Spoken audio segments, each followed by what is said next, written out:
This is another tutorial in the continuing series of Collector's Negotiation Guide. We're going to talk about negotiation tactics and approaches in this tutorial.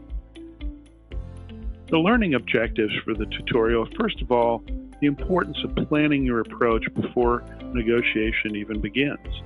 Then we're going to talk about 4 different approaches to a negotiation, how you can build an effective negotiation team when it's needed, and then, importantly, know when and how to walk away.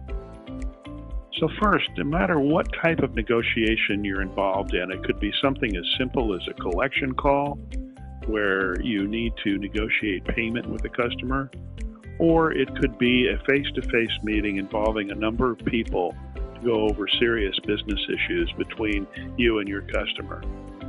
No matter what it is, you need to plan your approach. There's different considerations that you should incorporate in this planning. First of all, we're all human beings. So consider how that other side is going to respond based on basic human behavior. Do they have different perspectives? Do they have different personality traits? What is the situation as they see it? So you need to have a feel for who it is that you're going to be negotiating with. How's the other side likely to react? I mean, if you have somebody on the phone or you're looking at them face to face, are they nervous, or have they, in the past, have they been nervous? Have they seemed intimidated? Are they a shy person? Are they an overly aggressive or a person with a big ego? And then which party in the business arrangement is the dominant one? Is it your company or is it your customer? And all of these things will give you some idea of how they're going to react within the negotiation framework. Choose the arguments that you're going to use in a very strategic way. How are you going to lay out your case? We're going to talk about different approaches in a moment, but how do you lay out your case? What are the things you need to know to present your case effectively? What open-ended or probing questions are you going to ask? Think of those in advance. Don't try and do it on the fly. Very important to get them to tell you a story. Ask them questions where there's no yes or no answer. When they object to something, how are you going to address those things? Preparation will really help you. Oh, those 4 invoices, we reject them because they were the wrong price. A good thing to know that in advance so that you can respond, oh, we've already begun correcting that, but let's talk about these other invoices that are actually due and payable. Take control of the conversation. It may be difficult depending on the other side, but that's something that you should really be focused on, that you want to control the conversation. Don't lose focus. Don't let them talk about issues that are really outside the scope of the negotiation. Don't let them tell you, this is what we want, this is how we feel. Try to figure out what it is that is in their best interest and your best interest, and where there's overlap, and focus on those things.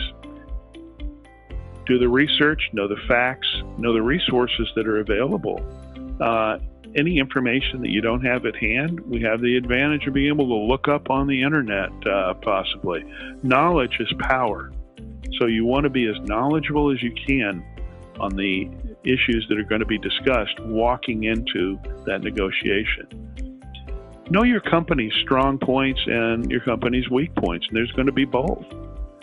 Companies are not always 100% right. There may be some weaknesses in your proposal or your ability to get what you want. Where do you push? What things do you really push?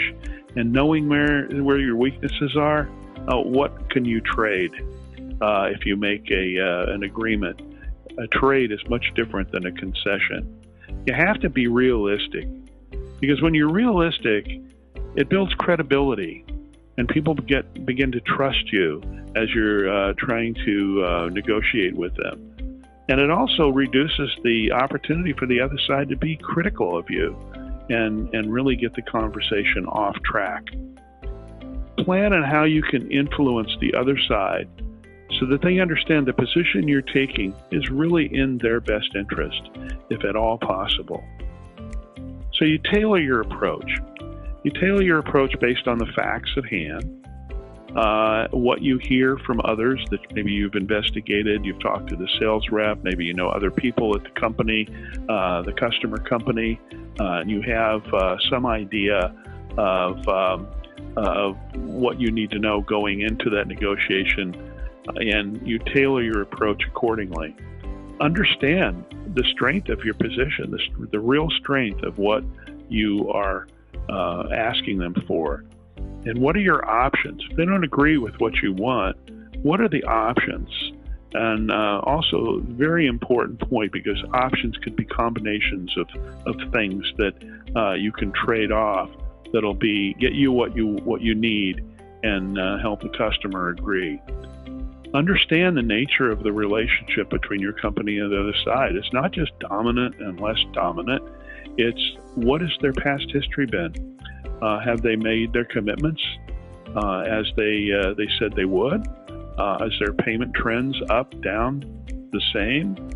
Do they have an unusual number of unwarranted deductions?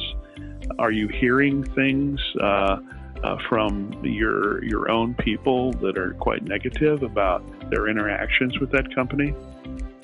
And image in your own mind, what it is that you want the other side to perceive when you're talking. What are you projecting to them to help them perceive your objectives in the negotiation? And if things stall, if things get quiet, if the other side is really not talking, find ways to open the discussion by bringing up points and asking probing questions. Again, most important in any negotiation, it's not always going to work, is to focus on motivating the other side to agree on what's agreeable to you based on a perception that the proposed solution that you're offering is in their best interest as well as yours.